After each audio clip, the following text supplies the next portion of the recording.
Este programa é livre para todos os públicos.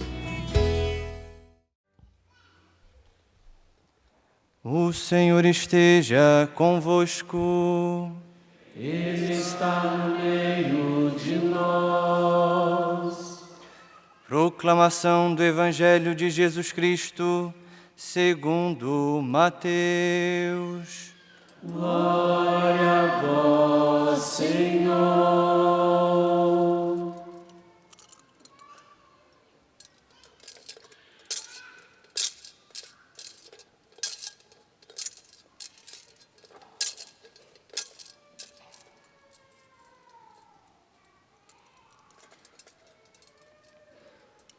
Tendo nascido Jesus na cidade de Belém, na Judéia, no tempo do rei Herodes, eis que alguns magos do Oriente chegaram a Jerusalém, perguntando: onde está o rei dos judeus que acaba de nascer? Nós vimos a sua estrela no Oriente e viemos adorá-lo. Ao saber disso, o rei Herodes ficou perturbado, assim como toda a cidade de Jerusalém. Reunindo todos os sumos sacerdotes e os mestres da lei, perguntava-lhes onde o Messias deveria nascer. Eles responderam: em Belém, na Judéia, pois assim foi escrito pelo profeta: e tu, Belém, terra de Judá, de modo algum és a menor entre as principais cidades de Judá, porque de ti sairá um chefe, que vai ser o pastor de Israel, o meu povo. Então Herodes chamou em segredo os magos e procurou saber deles cuidadosamente quando a estrela tinha aparecido. Depois os enviou a Belém, dizendo: ide e procurai obter informações exatas sobre o menino, e quando o encontrardes, avisai-me, para que também eu vá adorá-lo. Depois que ouviram o rei, eles partiram. E a estrela que tinham visto no Oriente ia adiante deles, até parar sobre o lugar onde estava o menino. Ao verem de novo a estrela, os magos sentiram uma alegria muito grande. Quando entraram na casa, viram um menino com Maria, sua mãe, ajoelharam-se diante dele e o adoraram. Depois abriram seus cofres e lhe ofereceram presentes: ouro, incenso e mirra. Avisados em sonho para não voltar a Herodes, retornaram para sua terra, seguindo outro caminho. Palavra da salvação. Glória a vós, Senhor.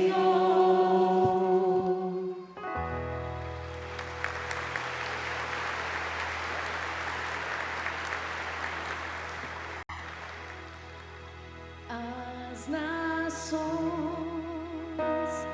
de toda a terra hão de adorar-vos, ó Senhor. Cante. As nações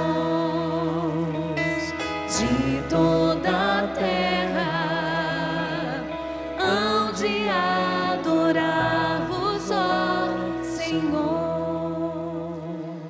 Nós teremos agora, como é próprio, na solenidade da Epifania, a proclamação da Páscoa. Quero pedir por gentileza que mais uma vez a gente fique em pé para ouvir então essa proclamação. Anúncio da Páscoa e das festas móveis de 2023. Irmãos caríssimos, a glória do Senhor manifestou-se e sempre há de manifestar-se no meio de nós, até a sua vinda no fim dos tempos. Nos ritmos e nas vicissitudes do tempo, recordamos e vivemos o mistério da salvação. O centro de todo o ano litúrgico é o tríduo do Senhor, crucificado, sepultado e ressuscitado, que culminará no domingo de Páscoa, este ano, a 9 de abril. Em cada domingo, Páscoa semanal, a Santa Igreja torna presente este grande acontecimento, no qual Jesus Cristo venceu o pecado e a morte. Da celebração da Páscoa do Senhor, derivam todas as celebrações do ano litúrgico. As cinzas, início da Quaresma, a 22 de fevereiro. A Ascensão do Senhor, a 21 de maio. Pentecostes, a 28 de maio. O primeiro domingo do Advento, a 3 de dezembro. Também nas festas da Santa Mãe de Deus, dos apóstolos, dos santos e na comemoração dos fiéis defuntos, a Igreja peregrina sobre a terra proclama a Páscoa do Senhor. A Cristo, que era, que é e que há de vir, Senhor do tempo e da história, louvor e glória pelos séculos dos séculos. Amém. Vamos aplaudir a ressurreição desde já, a Páscoa do Senhor que foi proclamada, que nós celebraremos no final da Quaresma com o Tríduo Pascal. Podemos nos sentar, por gentileza. Querido filho, querida filha, que bom, mais uma vez eu digo, ter você aqui no nosso santuário, você que veio celebrar conosco. Hoje a celebração da Epifania do Senhor, também encerramento do acampamento para as famílias desse ano de 2023. Que bom ter você nos acompanhando também pela TV Canção Nova. Saiba que todo momento é um momento, é a hora de Deus para a gente, sabe? Eu gosto daquela frase de Santo Agostinho que dizia que Deus está sempre passando e que ele tinha medo do Deus que passa, ou seja, ele tinha medo de perder a graça que Deus tinha para ele em cada momento. Então saiba, você que está aqui no santuário, você nos acompanhando em casa, Deus tem uma graça especial para a sua vida nesse momento, nessa celebração. E ela é única, ela não volta. Deus tem uma graça única, singular para a sua vida, para a sua família, nesse momento, nessa celebração. Então, independente do que você esteja vivendo, talvez você com depressão, desanimado da vida, você vivendo uma crise, esteja atento, Deus vai falar com você. Esteja atento, Deus vai começar um processo de cura na sua vida. Às vezes a gente desmerece o agir de Deus, porque a gente não entende que Deus age de maneira processual. Eu quero vir ao acampamento e à missa e ser curado de todos os meus problemas, de uma vez só. Muito possivelmente você não vai sair daqui curado de todos os seus problemas, mas você vai sair daqui caminhando para a cura total de todos os seus problemas. Deus começa um processo, né? E se você não começa o processo com Deus, você não vai colher o fruto da cura total. Mas tenha certeza que Ele tem uma graça para você nessa missa, para você que está me ouvindo, para a sua família. E saiba que quando Deus começa a agir, Ele começa de maneira discreta. Ele só mostra a obra quando a obra está pronta. É que nem um mecânico amigo do meu pai. Meu pai sempre dizia, só questiona o trabalho dele depois que estiver pronto. Porque naquela época, os mais novos que não sabem o que é isso, né? Fusca, para as crianças que não sabem, era um carro, tá, gente? E tinha vela no motor. Vela não é vela que acende na missa, igual essa aqui não. A vela era um negócio que fazia parte da instalação elétrica do carro, ligada ali ao motor de arranque. Para quem não sabe também, depois o tio explica em outra oportunidade, né? Que hoje não tem mais, os carros são tudo de injeção eletrônica, né? Mas enfim, meu pai falava, não questiona, espera ele terminar, porque você fala, olha, tem que encaixar aquela vela ali, ele vai falar para você, mas eu ia fazer isso, é que não tinha dado tempo, mas eu ia fazer.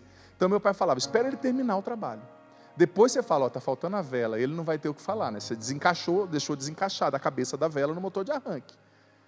E às vezes a gente quer dar pitaco na obra de Deus, né? Que nem eu queria dar o pitaco no trabalho do mecânico lá do meu pai. Mas Deus só mostra a obra quando ela está pronta.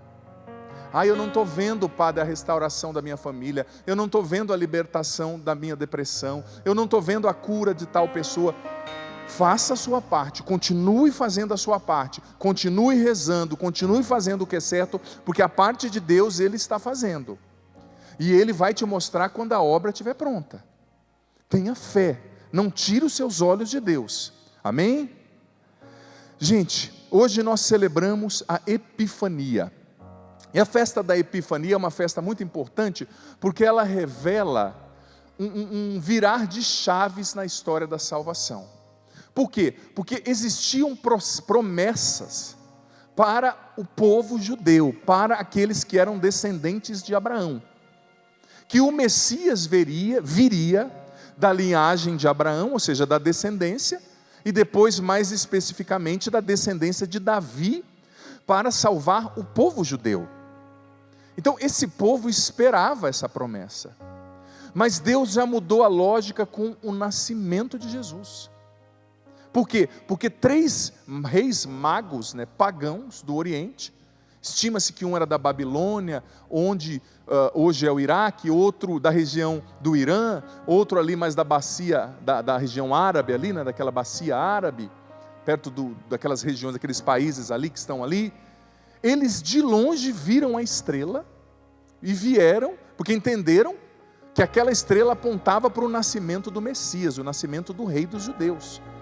Então esse fato mostra que a salvação que tinha sido prometida para os judeus não era só mais para os judeus. Olha só o que São Leão Magno disse no século V, no Sermo in Epifania Domini. São Leão Magno disse o seguinte sobre esse evangelho, sobre essa festa. Vou falar um pouquinho dessa festa, depois vou entrar na realidade dessa solenidade, melhor dizendo, e depois vou entrar diretamente na realidade das famílias, à luz dessa liturgia. Olha o que disse São Leão Magno: a providência de Deus decidiu vir em socorro do mundo inteiro, do mundo perdido, e salvar todos os povos em Cristo.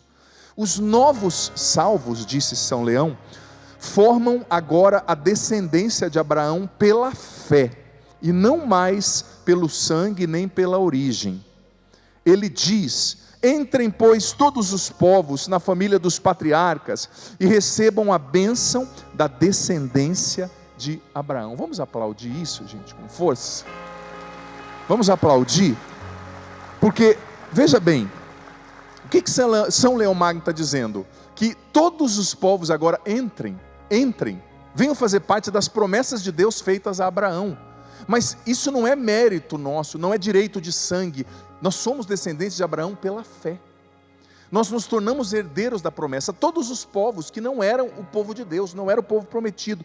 E olha só, a segunda leitura diz que os povos pagãos, ou seja, aqueles que não eram o povo de Deus, foram associados ao mesmo corpo de Cristo, que é a igreja, associados à mesma herança, a herança de Abraão, e às mesmas promessas feitas a Abraão.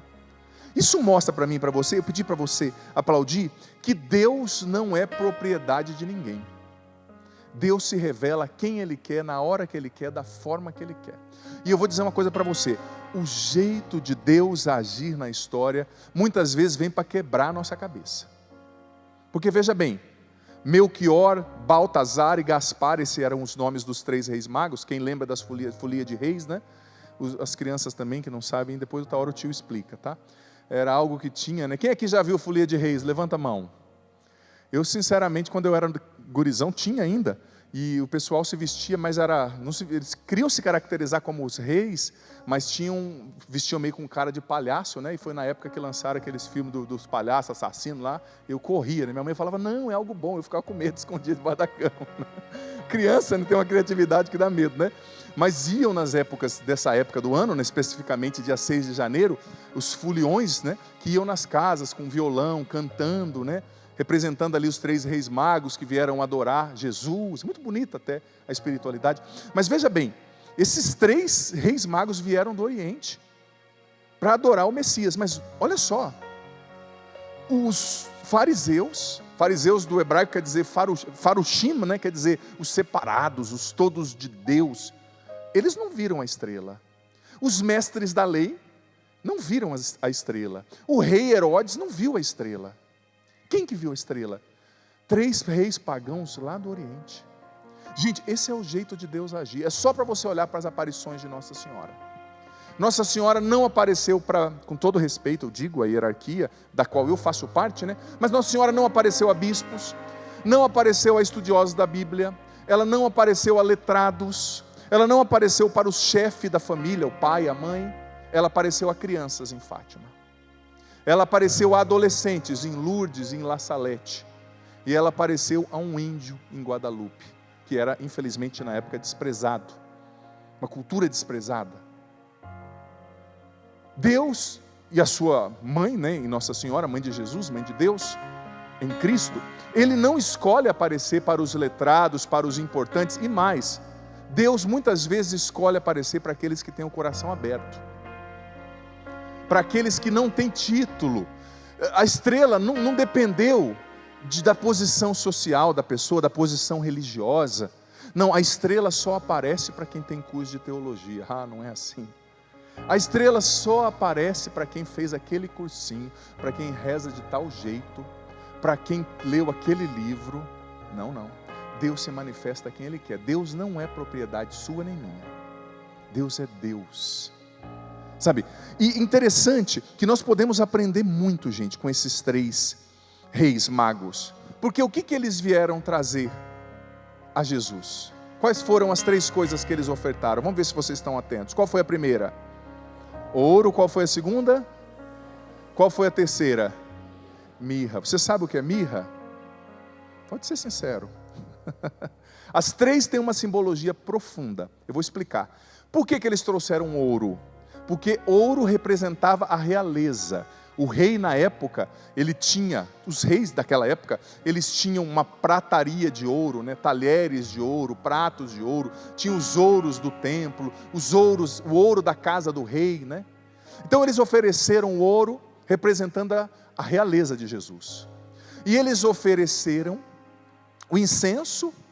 Para quem que se oferta incenso? Você viu que o padre estava com incenso aqui, um incenso cheirosíssimo, diga de passagem, só impregna na cabeça da gente, no cabelo não sai mais, né? Mas é muito gostoso o incenso, cheiro é gostoso. Para quem que você usa incenso? Para quem? Para Deus. Você incensa a divindade, né? Então, eles trouxeram o incenso representando a realeza, a divindade daquele rei. Eles sabiam que aquele rei era Deus. E depois eles trouxeram a mirra, mas aí dá um nó na nossa cabeça. Porque o que era a mirra, gente? A mirra, ela era cultivada desde o Antigo Egito. É uma árvore, ela era colhida de uma árvore que pode chegar a 5 metros. Uma árvore grande.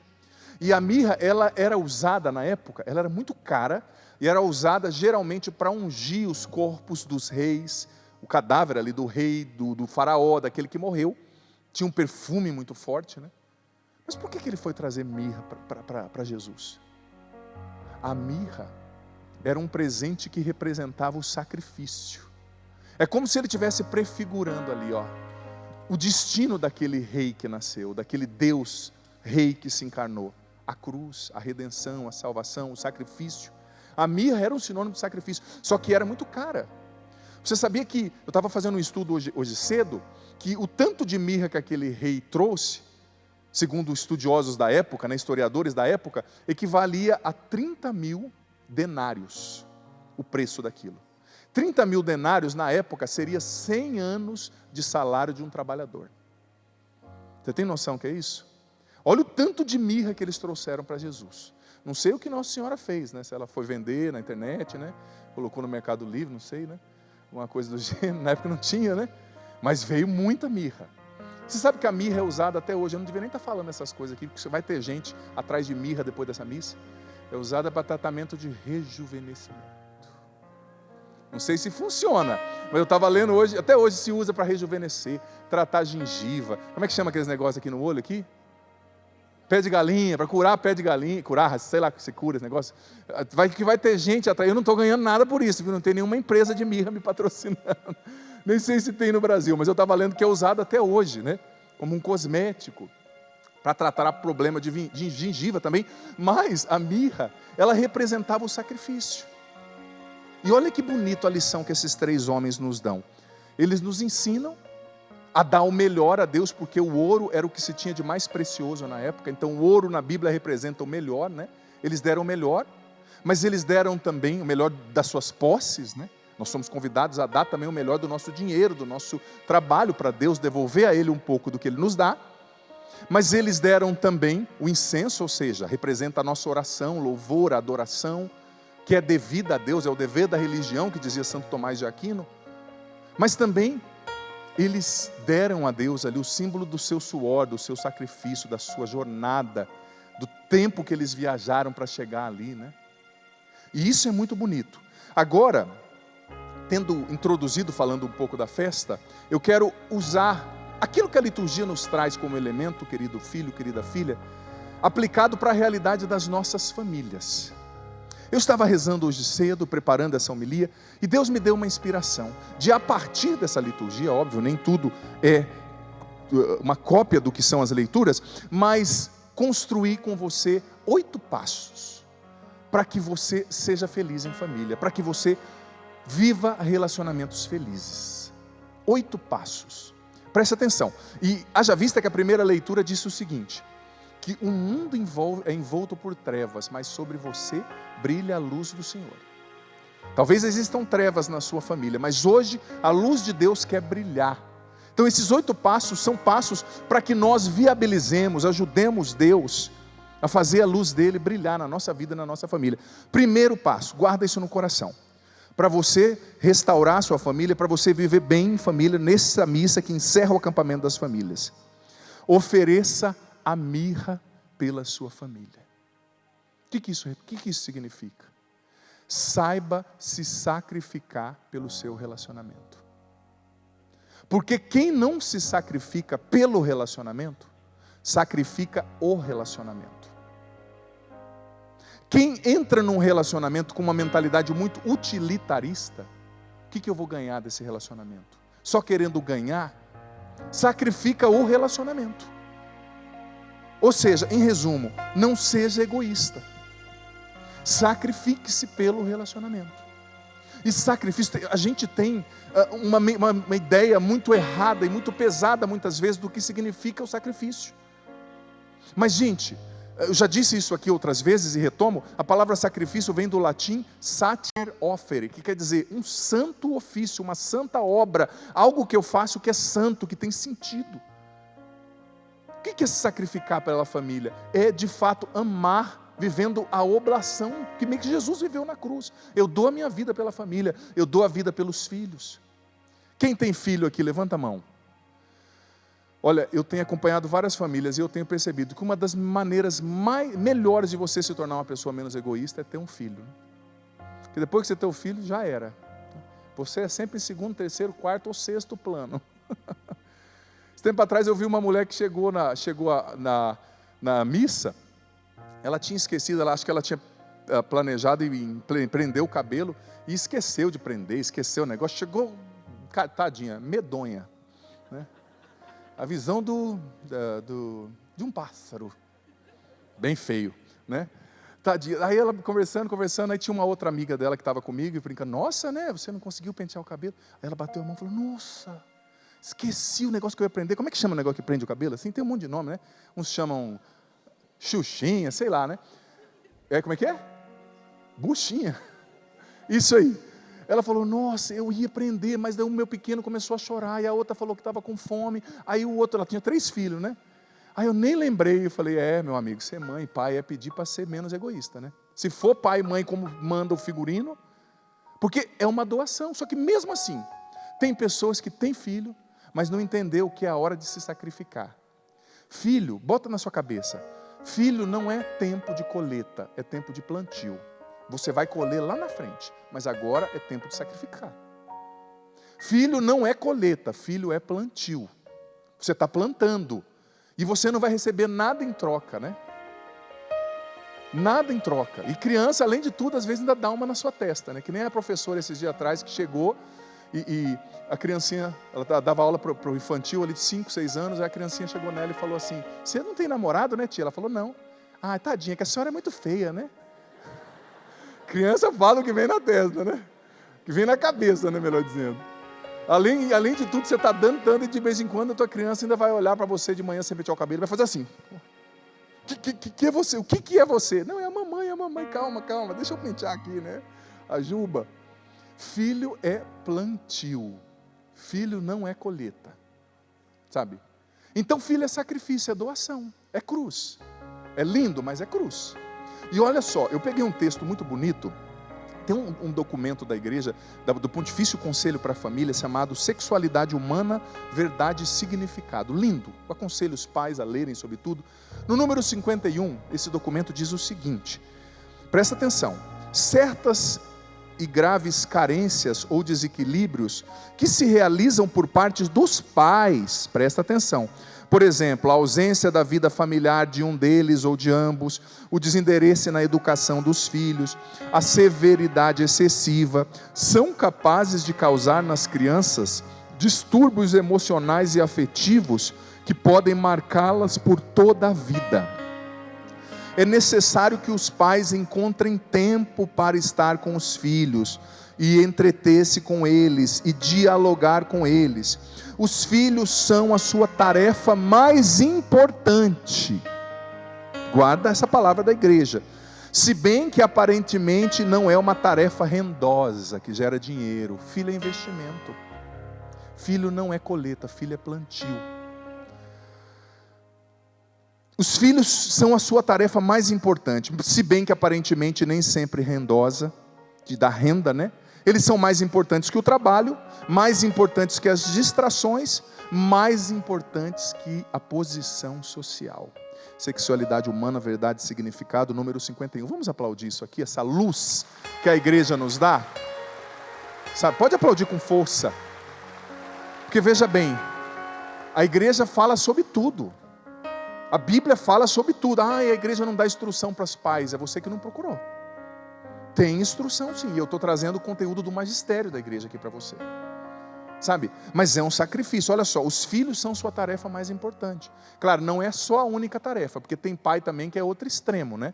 O filho nasce e não quer mais saber do marido, da esposa, o marido não quer mais saber da esposa, começa a ser amiguinho, o filho dormir no meio dos dois. Olha, quando o filho começa a dormir toda noite no meio dos dois, o negócio está ruim e vai piorar.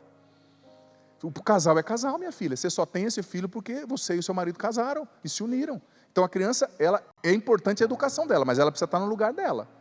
Vocês precisam continuar namorando, não dá para a senhora inventar uma dor de cabeça toda noite, né? Ou ele inventar uma dor na coluna, né? Que também acontece hoje em dia. Que esses homens de hoje em dia, eu vou dizer para você, Jesus, vem, volta logo, ajuda, fortalece esse varão, né? Como diz, né? Na Bíblia você sabe que o homem é chamado de varão, né? As traduções antigas, né? Varão de Jeová, né? Que nem disse nossos irmãos aí, protestantes. Mas o filho no lugar dele, óbvio. Mas não dá para negar que, como disse o documento, os filhos, a educação dos filhos é algo muito importante. É um investimento. Se o tempo que você gasta com seu filho hoje plantando, correndo atrás, ó, que nem essa mãe aí, atrás da menina, né? Não tem jeito, ela tadinha, querendo ser bem discreta, aí o padre já fala aí, né? Se ela for tímida, vai ter um infarto agora, né? Mas não é não, né? Tá sorrindo. Aí, Deus abençoe. O tempo que você gasta atrás do filho, ali que nem aquela mãe jovenzinha, atrás da criança, quem está em casa acho que não conseguiu ver, mas tinha uma cena que acontecendo no santuário. É um tempo abençoado, é um sacrifício por amor. E eu digo para você, filho novo não dá nenhum retorno. E não tem que dar retorno. Não dá retorno financeiro, não dá retorno de elogio, é só dor de cabeça. Mas é uma missão linda, é uma vocação linda que Deus deu a quem é chamado ao matrimônio. E é um plantio que você vai colher lá na frente. Não tem que ver filho como se tivesse que dar lucro. Sabe, essa mentalidade calculista que as pessoas têm até na hora de ter filho, pelo amor de Deus. O amor, dizia Santa Teresinha do Menino Jesus, não sabe calcular. O amor é doação. E claro, se você educa bem, você vai colher. E vai colher muito bem. Vai colher frutos maravilhosos. Então, saiba se sacrificar pela relação. Saiba oferecer a mirra do sacrifício todos os dias. Quer ver outra coisa que é sacrifício? A gente que acompanha os casais. Quer sacrifício maior do que você dividir com a pessoa todo dia? Sua cama, sua pasta de dente, seus sonhos. Dividir o seu futuro. Dividir o seu corpo, até a coisa mais nossa que a gente tem é o corpo, mas quando você casa, você fala para o outro, olha, meu corpo também é seu, é uma só carne, você está oferecendo para o outro todos os dias, é seu no sentido metafórico, óbvio, né, de comunhão, de entrega, é uma cruz, mas é preciso oferecer a mirra todos os dias, porque, repita depois do padre, quem não se sacrifica pelo relacionamento, sacrifica o relacionamento. Tem sacrifícios que são necessários, filho, filha. Segundo passo para você restaurar a sua família, viver bem em família, saiba oferecer o ouro à sua família. O que é o ouro? Fazendo alusão ao evangelho de hoje, é o seu melhor. Me perdoe, mas tem gente que só dá o resto para a família. o resto. É bom com todo mundo lá fora, é simpático, né? O cara trata a esposa de qualquer jeito, né? Não vou nem falar que animal que eu pensei como ele trata, mas ela trata daquele jeito. Aí está na fila do banco, chega uma bonitona lá, né? Tal. Ou passa aqui na minha frente. Não, por gentileza, eu posso te ajudar. Aí a mulher fala, a esposa olha e fala, quem que é esse? Né? Tá um negócio, é que nem tem ambientes que você vai, né? Chega a senhorinha pedindo ajuda, ninguém atende. Chega uma bonitona, todo mundo, você, pois não. Ah, vontade de dar uma benção com a mão fechada na testa, né?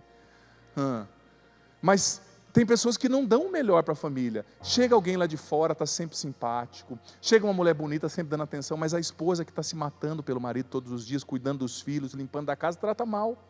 A gente precisa aprender a dar o ouro para a nossa família, ou seja, o nosso melhor. O ouro é o que tinha de melhor. Dá o ouro do nosso tempo, dá o ouro dos nossos bens, do nosso dinheiro, investir nos filhos, no lazer, é tão importante se você pode, sabe? Investir, dá o ouro do seu humor, o seu melhor humor para a sua família. Agora tem gente que, me perdoe, vive de mau humor, sabe? Olha, essa pessoa está fazendo hora extra na terra, só pode. Tem gente que está sempre bravo, fica imaginando, né? Acorda bravo e fica bravo. O mosquito irrita, o vento irrita, o calor irrita, a chuva irrita. Por que não morre? Aliás, por que não vai passear de uma vez, né? Vai bem longe. Não siga esse conselho, por favor. Mas você conhece alguém assim? Que tudo está ruim, sempre está de mau humor. Olha, você precisa dar o ouro do seu bom humor para sua família, para sua esposa. Ai, meu dia foi difícil. Tem gente que é tão egoísta, que acha que porque teve um dia difícil, tem o direito de estragar o dia de todo mundo que encontrar. Deixa de ser egoísta.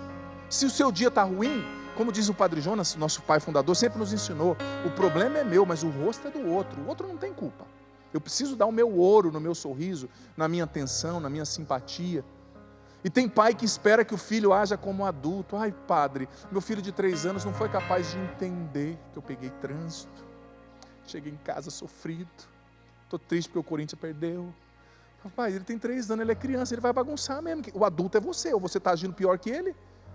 Tenha paciência, converse. Entre no mundo da criança, brinque. É o ouro, é o melhor. Continuando. Terceira dica, e essa é importante. Porque o que acontece? Eles ofereceram incenso. Incenso na Bíblia, como eu disse, é sinal de adoração e é sinal do reconhecimento da divindade. A terceira dica é: oferte o incenso na sua família. Ou seja, seja uma pessoa que honra a Deus e mostre isso para a sua família. Seja uma pessoa que adora a Deus, que prioriza o que é de Deus e mostre isso na sua casa. Mostre os frutos disso na sua casa. Não é para você ficar que nem um beato, uma beata, fugindo da família na igreja, porque tem gente também que usa a igreja como fuga. Tem reunião da escola, o pai nunca pode ir porque sempre está no grupo. Uai, meu amigo, você não é padre, você não é freira, vai cuidar do seu filho. Vai rezar quando der para rezar. É o tal negócio, quem está dentro quer entrar, quem está fora quer sair, né? É freira querendo casar, mulher casada querendo viver igual freira. Né? Pelo amor de Deus, né? Tem gente, ai padre, eu casei, mas eu não gosto de intimidade com meu marido. Ai, você é celibatária, minha filha? Faz parte, o sexo faz parte. As crianças tampam o ouvidinho por um momento aí, por gentileza, né? Faz parte também. Quando você jurou o casamento, você também jurou que ia viver essa entrega, né? Como diz esse dia, eu vi um pregador falando, já falei aqui, repito, que Deus fica muito triste quando o casal peca e faz sexo antes do casamento, cometendo o pecado da fornicação, né? Daí o pregador disse, mas ele fica mais triste ainda quando casa e não faz depois, né? Porque antes de casar é um fogo, depois, ai, não quero, ai, tô mal, ai, eu não tenho vontade. Ah, para a cadeia, né? Visitar os presos, fazer um serviço de caridade, pelo menos, né? Mas para dizer que, olha gente, a igreja não pode ser uma fuga para você viver como se fosse um aleluiado. Você tem família, vá à igreja, reze, mas sua missão é a sua casa em primeiro lugar. Não é para abandonar a igreja não estou falando isso, mas para colocar as coisas nos lugares, no lugar, os pingos nos is. Então voltando, oferte o incenso, ou seja, busque a santidade com seriedade, seja santo. Porque quanto mais de Deus você for, melhor você vai ser para a sua família e para você mesmo. Quanto mais santo você for, mais a sua família vai ser feliz. Porque um santo de verdade, alguém que luta pela santidade, é um bom pai, é uma boa mãe, é um bom esposo, é paciente com os filhos. entende qual é a sua função, não fica querendo jogar em posição que não é sua, como eu usava a metáfora do futebol ontem. E guarde isso no seu coração. O segredo, quer saber qual é o segredo para um casal dar certo? Essa dica aqui vale todo esse acampamento. Quer saber sim ou não? Faz essa cara de expectativa assim, ó. Quero. Assim como aquela vizinha, quando aquela vizinha vem contar uma fofoca sem vergonha, você fica lá, não, eu não sou de ouvir, mas conta aí, né? Vamos ver. Sabe qual é o segredo para um casal dar certo e ser feliz? Ambos se apaixonarem por Jesus.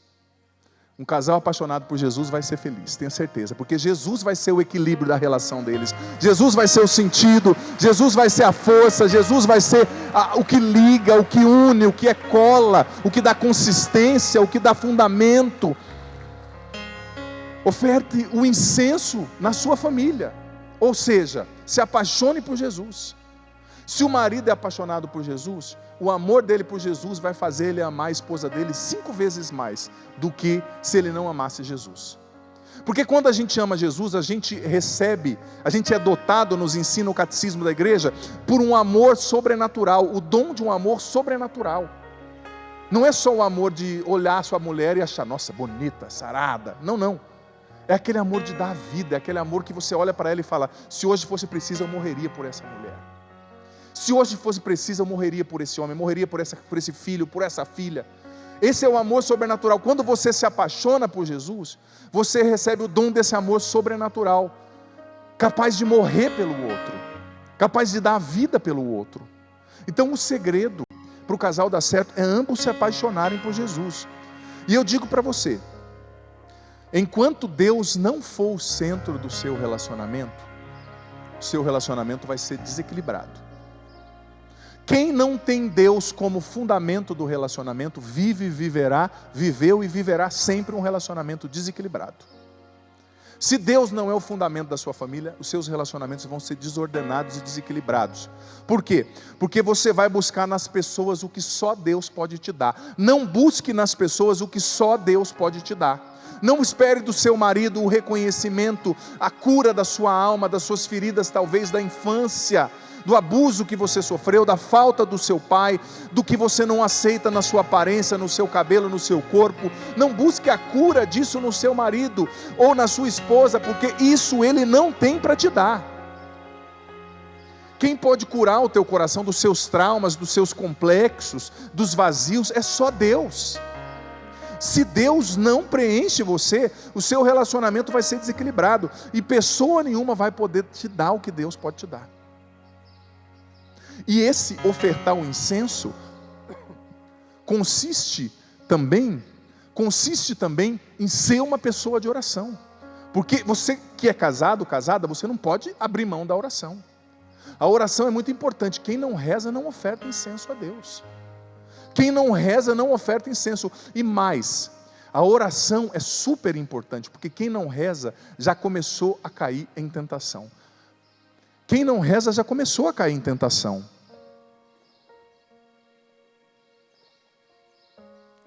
Por exemplo, esses dias eu estava lendo uma catequese de São João Paulo II, sobre as catequeses da teologia do corpo. Eu parei bastante no compêndio, nas páginas 235 a 237. E na 236, o Papa São João Paulo II falou o seguinte, que quando a gente não reza, eu vou traduzir com as minhas palavras, porque o Papa usou uma linguagem muito filosófica, né? Mas traduzindo e trazendo em miúdos, o que o Papa São João Paulo II disse foi o seguinte, que quando a gente não reza, a gente começa a cair em tentação e começa a ser iludido.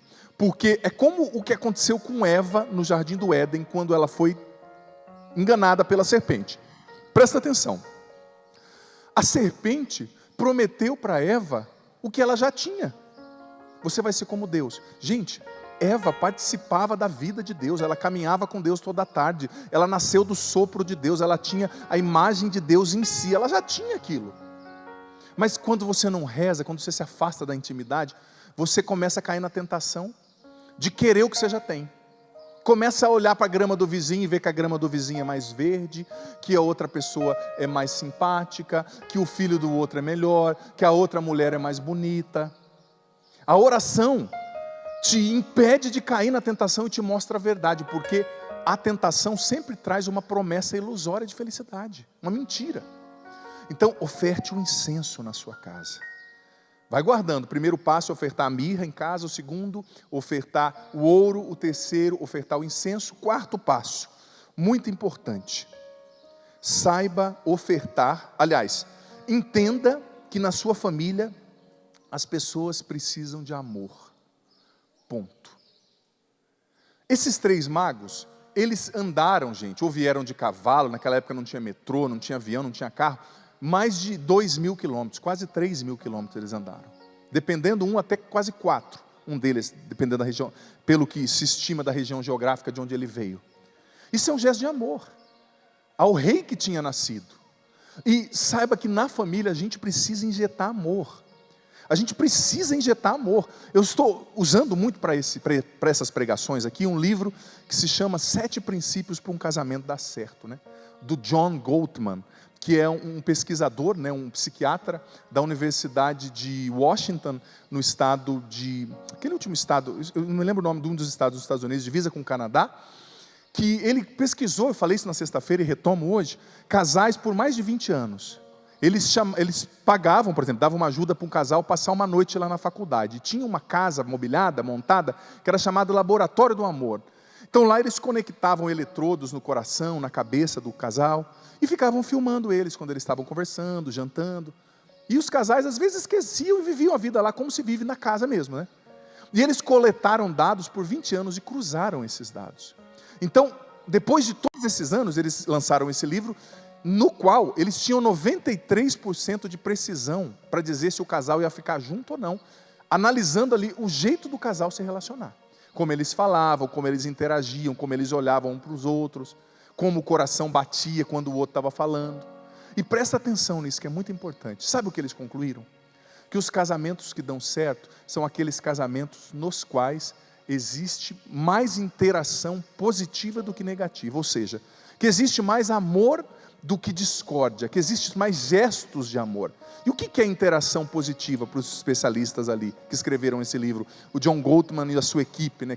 Isso é dado, gente, são dados cruzados, não é achismo. Interação positiva é, por exemplo, expressão facial, palavra, aperto de mão, abraço, interação com o outro, né? Por exemplo, uma interação positiva. A sua esposa está falando, nossa, meu pai morreu faz 5 anos, hoje eu estou meio triste, né? Aí o marido olhava assim para ela e falava, meu amor, estou aqui, colocava a mão na mão dela, interação positiva. E às vezes a mulher falava a mesma coisa, olha, meu pai morreu, eu estou triste, o marido no celular, sim, tá. Mas como é que é? Tal. Nem olhando. Então eles concluíram que para o casamento dar certo, para cada interação negativa tinha que ter 5 interações positivas. Senão o casamento ia acabar. E eles faziam lá entre eles e diziam, esse casamento vai durar 3 anos. 2 anos e meio o casamento acabava. Porque eles estudaram. E eles entenderam que precisa ter interação positiva. O que é interação positiva? O outro precisa se sentir em casa com você, precisa se sentir seguro, precisa se sentir acolhido, precisa se sentir especial. Porque eles concluíram que ninguém aguenta viver sob pressão. Você percebeu quando que você está estressado, que o seu cérebro libera o cortisol, você está agitado, né? Ninguém consegue viver assim nesse clima de tensão. É desumano, a pessoa não consegue. Se ela não se sente acolhida pelo esposo ou pela esposa, ela não vai conseguir por muito tempo.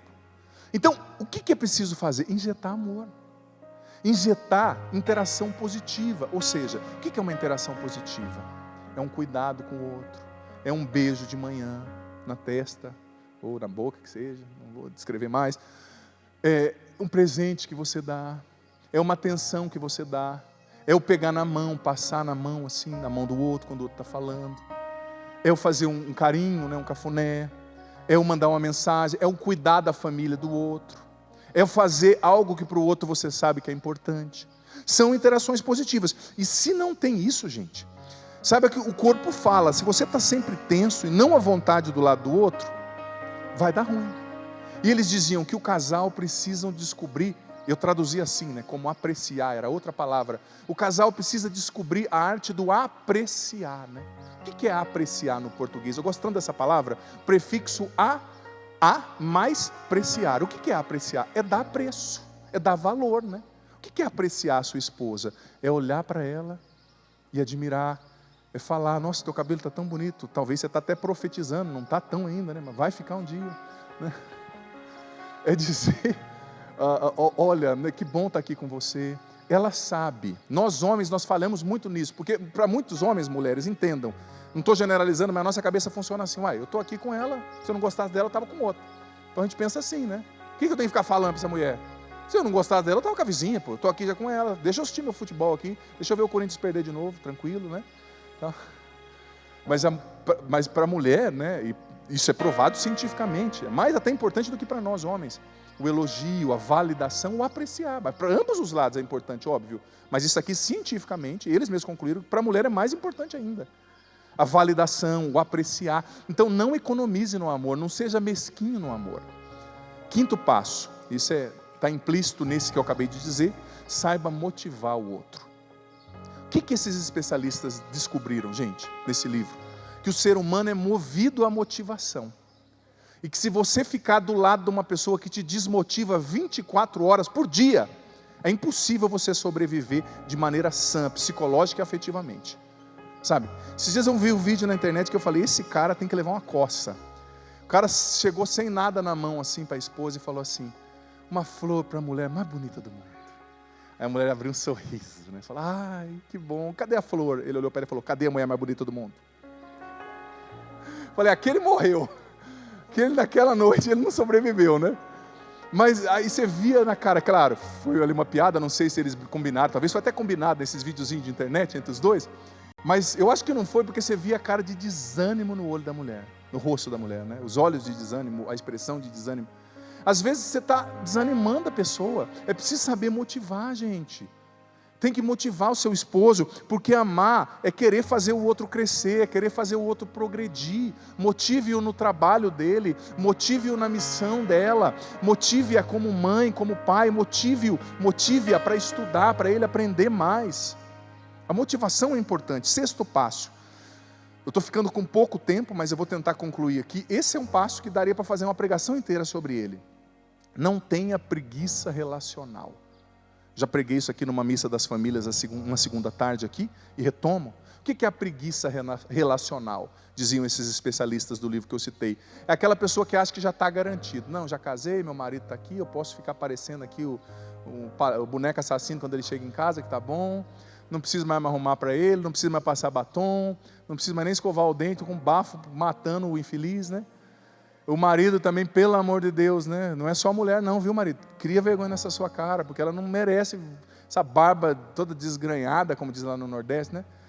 Se você quer ter barba, cuida dessa barba, porque a sua esposa não é obrigada a ficar procurando no meio da floresta onde está a sua boca na hora de te beijar, né? Cuida dessa barba. É a preguiça relacional. A pessoa acha que está garantida, aí não se cuida mais, aí não surpreende o outro, né? É a zona de conforto no relacionamento.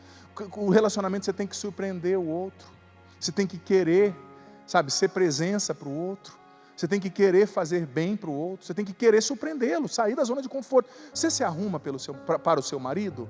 Não arruma para o marido, na hora que vai na festa com as amigas, você arruma para as mulheres ver a sua bolsa bonita. Ué, você tem que se arrumar para aquele com quem você casou, não para suas amigas, que fica reparando em tudo e vai falar mesmo de qualquer jeito, viu? Conclua que isso vai acontecer, né?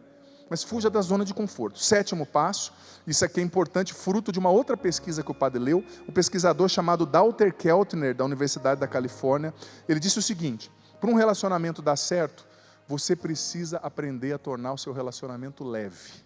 Ou seja, não briga por tudo. Precisa ser leve. Não é para brigar por tudo. Você não pode levar tudo tão a sério. É preciso ter bom humor. É preciso não brigar por tudo. Tem gente que briga por tudo. Aquela esposa detalhista, aquele esposo chato, onde já se viu, mas o cachinho do meio do cabelo do menino está bagunçado. Que se exploda o cachinho do meio. O importante é vocês serem felizes. Não levar tudo tão a sério, tornar mais leve a relação. Isso é fruto de pesquisa também, gente. Sabe? E 8, e último passo, eu não vou falar muito, que eu já falei dele um pouco. Isso também é fruto das pesquisas. Saiba que para um casal, sexo é importante. Crianças, fechem o ouvido um minutinho aí. O sexo é importante. É. Os especialistas concluíram isso. Porque quando o casal começa a ficar muito amigão, né? Você começa a chamar a outra de mãe. Como é que na hora do vamos ver você vai ter coragem pensando na sua mãe, meu amigo? Pelo amor de Deus, isso é contrassenso, né? Quando eu vejo o esposo chamando a esposa de mãe, eu falo, vai dar ruim, hein? Vai dar ruim. Eu não teria coragem, não. Na hora eu travaria, falando, não, deixa pra lá. Também que eu já sou padre, mesmo, não passo por essas coisas, né? O pai, imagina, chamar o marido de pai, com todo respeito, mas ó, tem que namorar, meu amigo, tem que namorar. Minha filha, você é casado, você não é freira.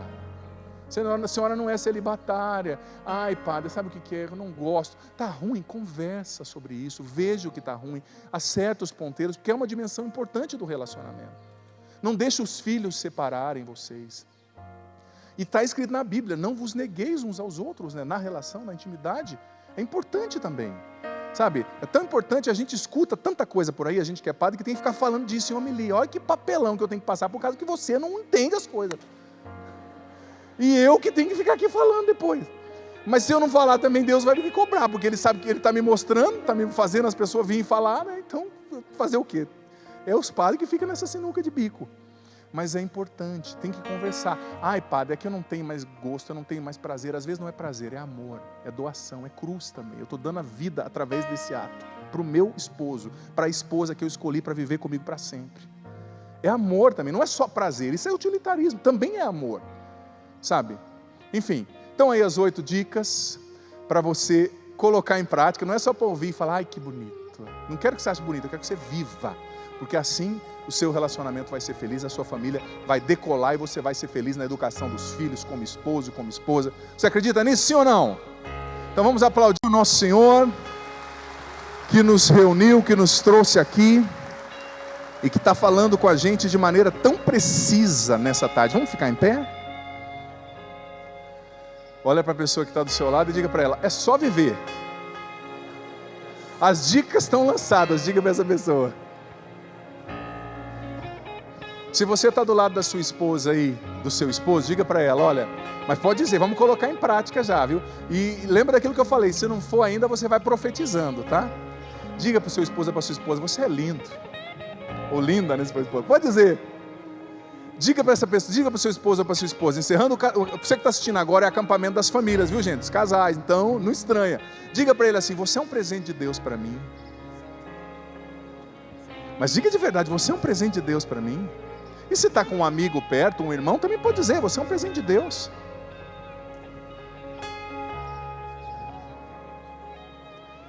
Isso, levanta os seus braços agora.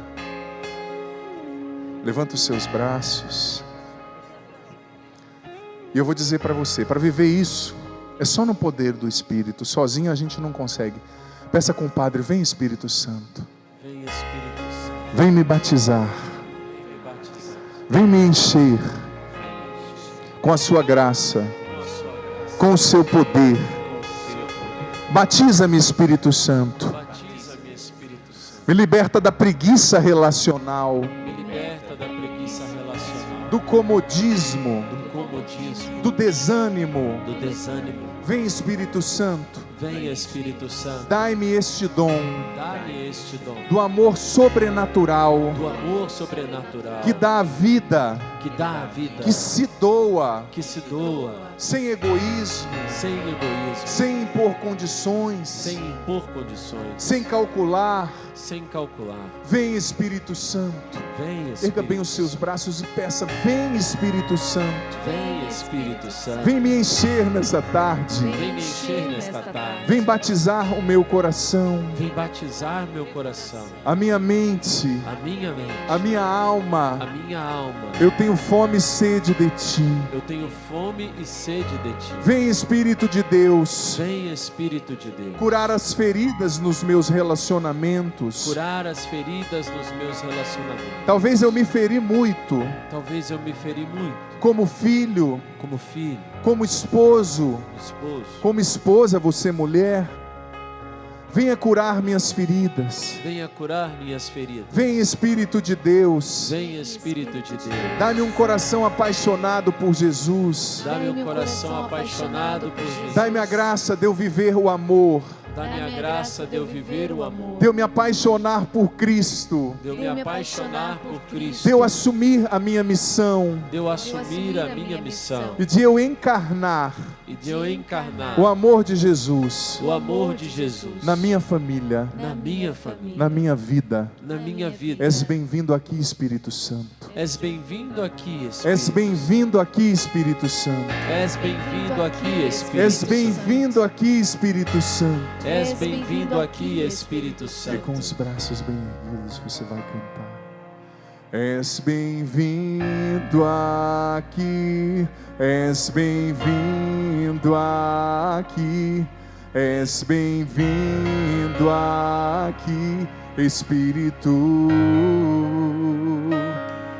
És bem-vindo aqui, és bem-vindo aqui, és bem-vindo aqui, Espírito. Uma vez mais, és bem-vindo.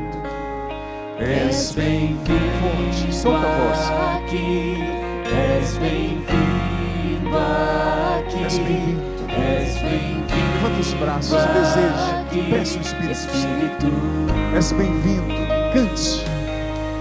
És bem-vindo aqui. Mais forte. És bem-vindo aqui. Vem nos batizar, Espírito Santo. És bem-vindo. Vem nos libertar do egoísmo. Cura-nos. Espírito. És bem-vindo. És bem-vindo aqui. És bem-vindo aqui. És bem-vindo aqui, Espírito. És bem-vindo. És bem-vindo aqui. És bem-vindo aqui. És bem-vindo aqui, Espírito. És bem-vindo lá embaixo.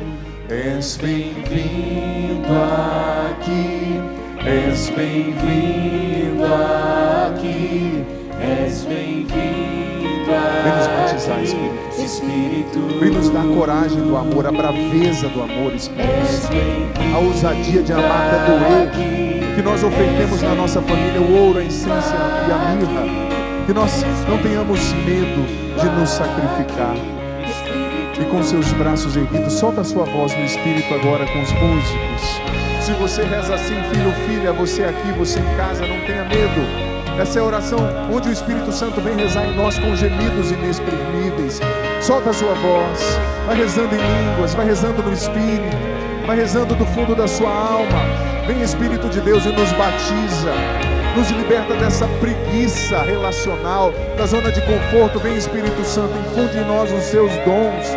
Nós queremos imitar Jesus, nós queremos amar até doer, nós queremos dar a nossa vida.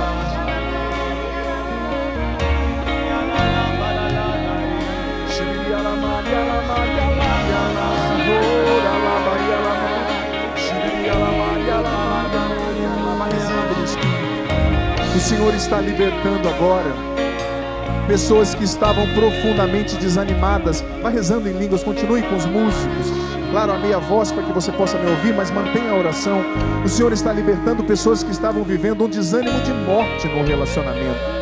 O amor já tinha morrido, a expectativa, a disposição já tinha morrido, mas o Espírito Santo está tocando você agora. Ame mais, perdoe mais, não desista, não desista.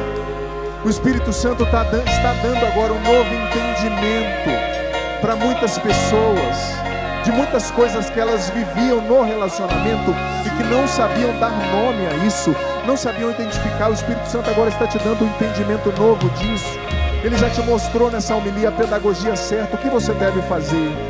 Siga o Espírito Santo. Pessoas sendo curadas de mágoas, de feridas no relacionamento agora. Vem Espírito Santo nos encher, nos batizar.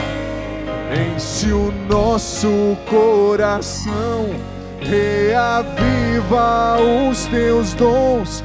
És bem-vindo aqui, és bem-vindo aqui. Redesenha o rosto de Cristo em nós. És bem-vindo aqui, és bem-vindo aqui. És bem-vindo aqui. És bem-vindo aqui. Força, só você. És bem-vindo Força. aqui. Espírito, Mais forte, és bem-vindo, clame. és bem-vindo aqui. És bem-vindo aqui. És bem-vindo aqui. Espírito, Bem suave para encerrar. és bem-vindo aqui. És bem-vindo aqui. És bem-vindo aqui. Espírito, Põe a mão no teu coração. Respira fundo agora. Sente a ação do Espírito Santo em você. Ele está vindo em auxílio da sua fraqueza. Ele vai te capacitar aí além dos seus limites. Amém?